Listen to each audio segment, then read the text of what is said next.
Shall we get to our review? Yes, we should. I'm all ready to go. All right. Today we are going to be reviewing Tawantinsuyu, which is a 2020 release. The designer is, as we said, the prolific David Turksey. The artists are, bear with me, Jakub Fachanowski, Jakub Skop, Mikhail Dlujaj, Zbigniew Umgeter, and Alexander Zawada. And the publisher in the United States is Simon Games. And the story is this. The great Sapa Inca Pachuti turned to his offspring and ordered them to worship Inti, the sun god, and expand the Incan Empire as far as the llamas roamed. With Chinchinsuyu, Antansuyu, Quelansuyu, and Kuntansuyu, the four regions of the new empire, now ripe for conquest, the time has come for Pachuti's true successor to arise. So gather your people from the villages below and use their unique abilities to strategically place them where they can perform the greatest tasks for you. Climb the steps of the Sun Temple, reaping the rewards of your piety. Build structures that both nourish your people and provide you with benefits no other has at their disposal. Muster an army and conquer villages in the four realms of Tawantinsuyu. Prove yourself a worthy successor to Pachuti and lead the Inca to glory. So, this is an Incan game. This is a game that takes place on a board that is supposed to look as though it is multi-tiered and three-dimensional. Jennifer, tell us how it plays, though. Well, I'm going to use Player Aid, to describe. How unique. To describe how the structure of the game. So, on a turn, you either place a worker or you're going to take two secondary actions. They're all kind of important, but the most important is moving the high priest and getting more cards. Right. When you move the high priest, you then create an action that everybody can take. You get a discount or something for free or something, but everybody is involved. And that gives the game a little bit of distinction, right? Yep, absolutely. After a while, actually, after you run out of people to put on the board, there's a festival. There's 3 festivals in the game, and after the third one, we count up points. Again, this is another game that even though there's 3 festivals, it's not necessarily the same number of turns because of the way the village, the meeple mechanics work, right? Right. Tom? Exactly right. Exactly right. And that's another distinction that at least I really like. Yeah. Then, you have several types of workers. They all have little special powers, and they're very easy, very accessible. You understand what you're doing. Yeah. The way the different colored workers are separated from each other are very simple. Each of them have a super simple little rule that they follow that the other ones don't. Right. Yeah. Again, a strength in my opinion. Agreed. Then on the board are a bunch of tasks. So every time you put down a worker, the worker can do at least one task. And some of them are collection. Some of them are constructing a building or steps or a statue. Sometimes you can purchase weavings, do training, run one of your buildings, get rewards from your tapestries. The map is both, is 5, isn't it 5? It's yes, not it hex, is. It's 5. Right? It's 5. Yeah, it's 5-sided board, and each side has 2 tiers. So where you can place it anywhere. Well, 3 tiers actually, right? Just to be clear. 3 tiers actually, right? Because there's the starting tier top and then tier. 2. I'm sorry. Yeah. It has 2 additional tiers. Correct. Is how I should have said it. And you can place anywhere, but the further away you are from your high priest, um, overall, really, the more you're going to pay in food. Yes. Okay. All right. And you can, any player can create steps anywhere to make it easier to at least move down the tiers. Yep. And you get victory points for doing that. And the game is over after 3 rounds, and you get victory points for a variety of things. Yes, So quite a wide variety of things actually. yeah, There's exactly.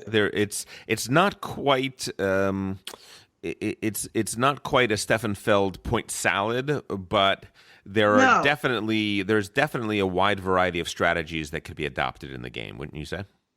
yeah, but I still think I would say there are, but there are still some focuses, multiple focuses. I think Sure. we haven't tried the temple yet, but I think there's got to be a strategy there. We just haven't done it. Oh yeah, the temple track. I have actually. I've done. Good. Yeah. In one of my games. So yeah, let's talk about the main strategy. So. Here are some of the ways you get points. There are tapestries. There are weavings. Incans were known for their weavings.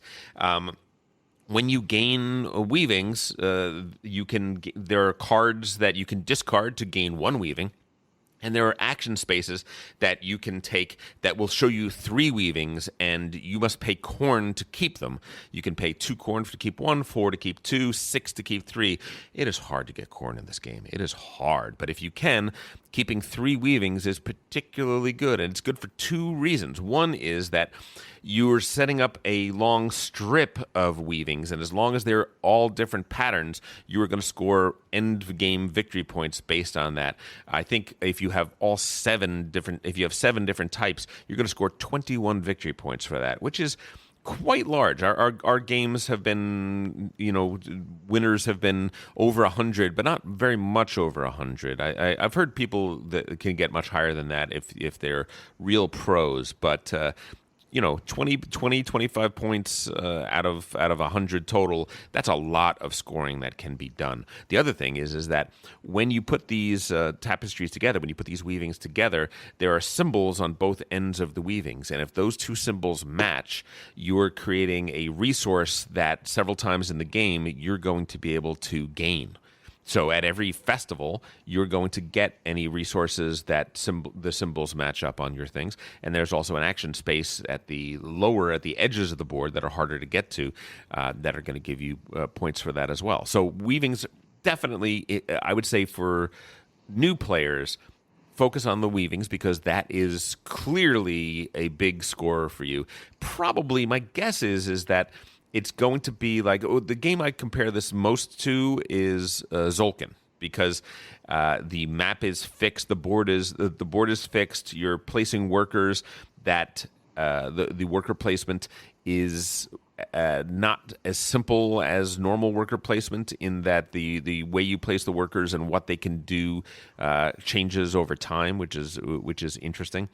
But it's also like Zolkin in the sense that there are several ways to score points in Zolkin, right? You can score on the temples, you can score on the Chichen Itza wheel, and you can score using buildings and monuments, right? Those are the 3 main ways to do.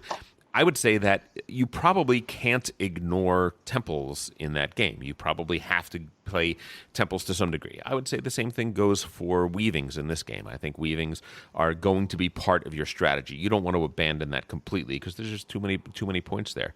But there's also points to be gained by moving up the temple track. Yeah. Right? Yeah. And we just haven't experimented with it. That's the only thing about this time of year for me. I'm playing so many games and it's just hard to really get into the depth of some of the games that I'd like to get back to. Oh, right? yeah. Oh, completely. And this is a game that for me, I've played it 5 or 6 times now, and I think it's worthy of study. I think this is a game that is worthy of study. It is very, very interesting. I like. Here's one thing I like about Turksy and his designs. He takes a mechanism that is well known and he twists it. He does something a little different with it. In this case, it's the worker placement. The worker placement is. First of all, he does two things with worker placement. First of all, when you place a worker out, the worker is a color, and the color of the worker gives it a little extra special ability. So the blue and green workers, when they go out, there are actually blue and green spaces on the board, and when you go to those, they get 2 actions instead of the usual 1. Right. The other thing I think should be mentioned is that, again, it's a game where it's not your worker, right? Correct. It's a worker. Correct. And I think that is a nice change. Yes. It is your worker when you place it, in the sense that you get the benefits from it. But once it's out there on the board, it's not owned by you anymore. The idea being that when you place a worker down, every worker is going to be adjacent to 3 spaces. Those spaces are the things you can do. So one space that you're next to says grab 3 potatoes, which are important because you need to feed your workers to go further out on the board. One says collect 2 stone, which are important because you need to build buildings and and build statues, and those require stone. And another one says build stairs. When you place that worker down, generally you're going to get 1 action. You're going to have to choose one of those 3 actions for that. But if you are next to another worker of that same color, you're going to get a second action. If you're next to 2 workers of the same kind, you're going to get 3 actions. And if that worker is green or blue, for instance, and you're on a green or blue space, you're going to get a 4th action. So there is a spatial element to placing.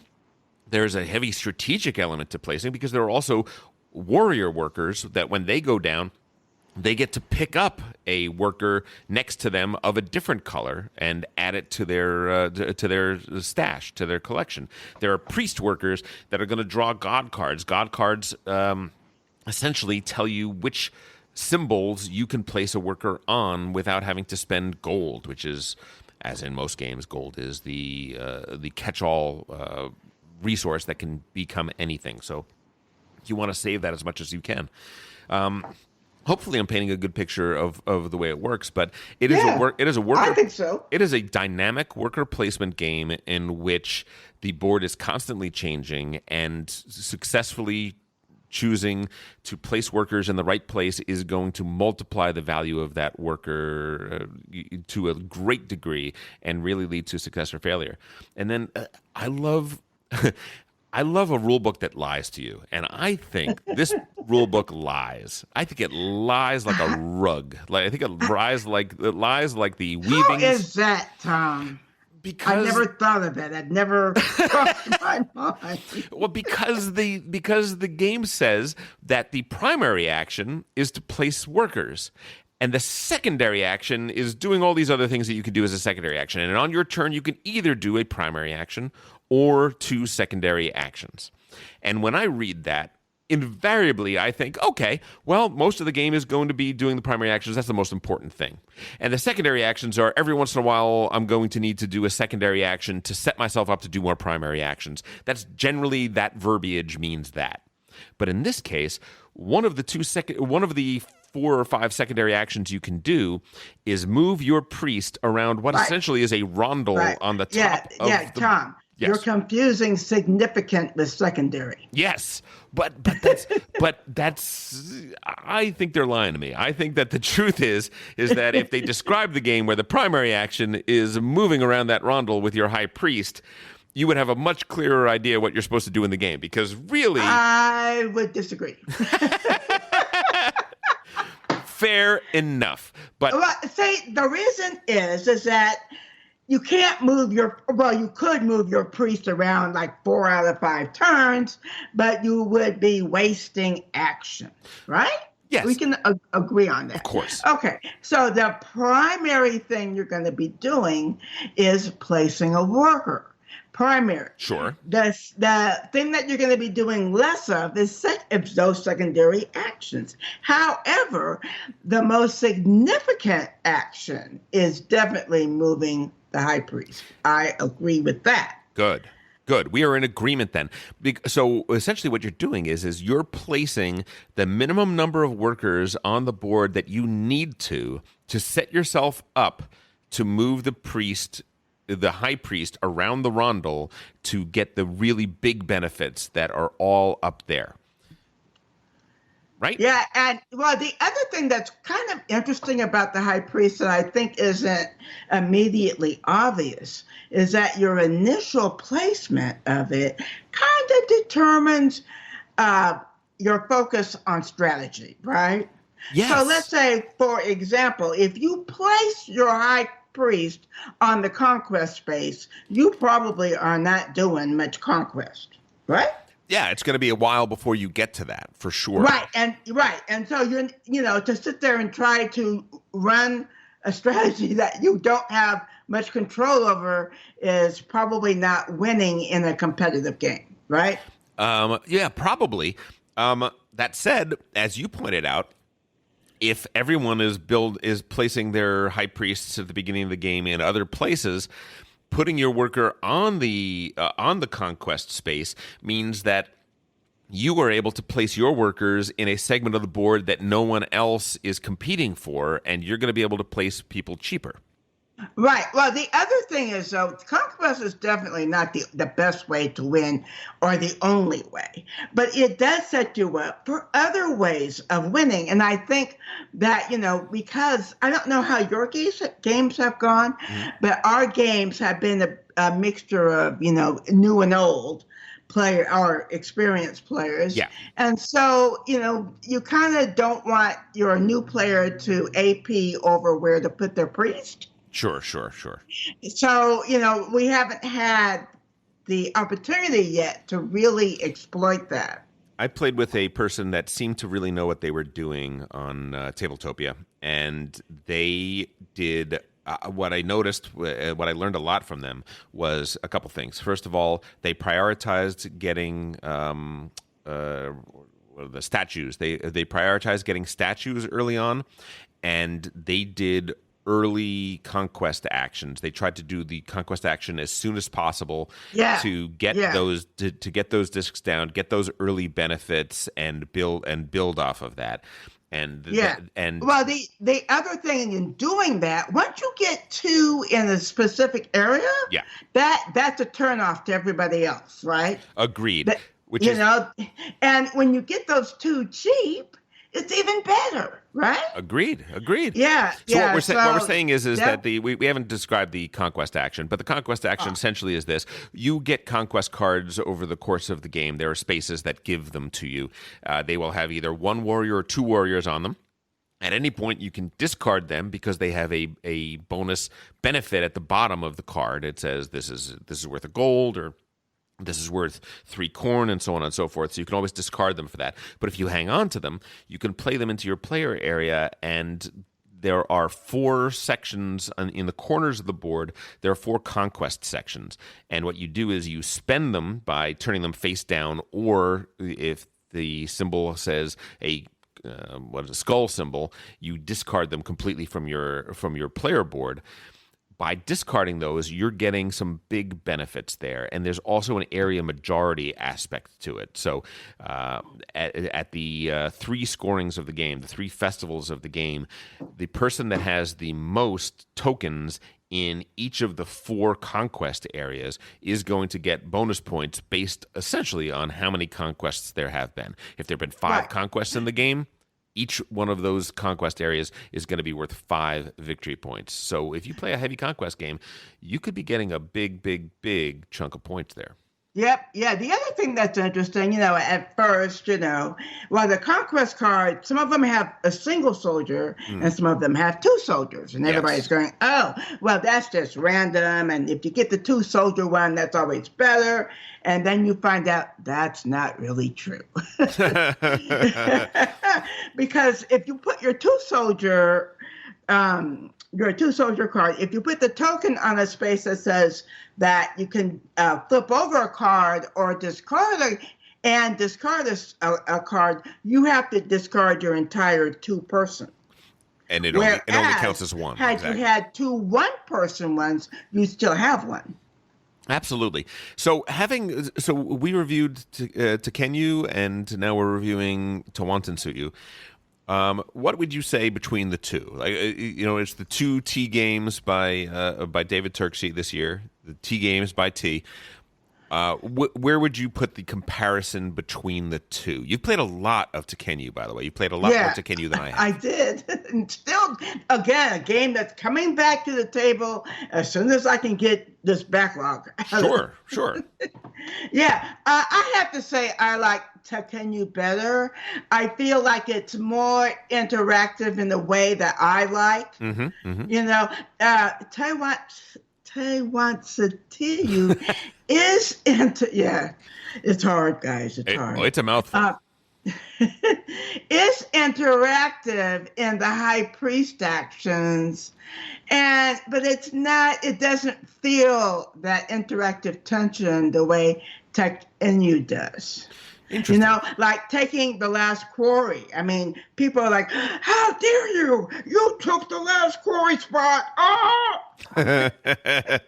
And get that in the other as much. Yeah, there's probably more denial in Tekenyu. I think that's true, and denial is immediately tension filled. I think that's true. I'll say that at the same point I was in both games, like after 3 or 4 plays of both, I am liking Tawantinsuyu better than Tekenyu, but it's close.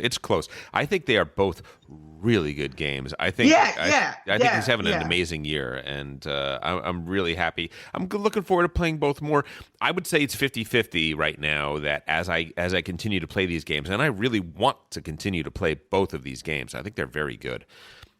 It's 50-50 as to which one I'm going to end up liking better. Yeah, because I haven't played Tawantinsuyu as much. Right? Yeah. So, and, as we can get back to face-to-face gaming, throughout the year, I think that, this time next year, we're going to be talking about games or board games that we like, maybe in a little different way. Yeah. I think that's we have this year. Yeah, I think that's true. Well, ladies and gentlemen, that is Tawantinsuyu, and I think you are hearing from both of us that it is a very interesting game, and a game that we would like to play some more. If you like Thinky Euros, this is probably something that you are going to want to consider. It is available on Tabletopia right now. It is not a game that plays well online. It's a lot of click on this and move this piece over here and move that over there and grab these and put these back. So I think the online implementation is fine. There's nothing wrong with it. It's just a game that is probably going to shine more in real life tabletop play, but still worthy of trying out. Hey, if you enjoyed that video, you very well might enjoy the other videos you now see being suggested to you on screen. Also, we'd greatly appreciate it if you could like, share, or subscribe to our Game Brain channel. Thanks so much.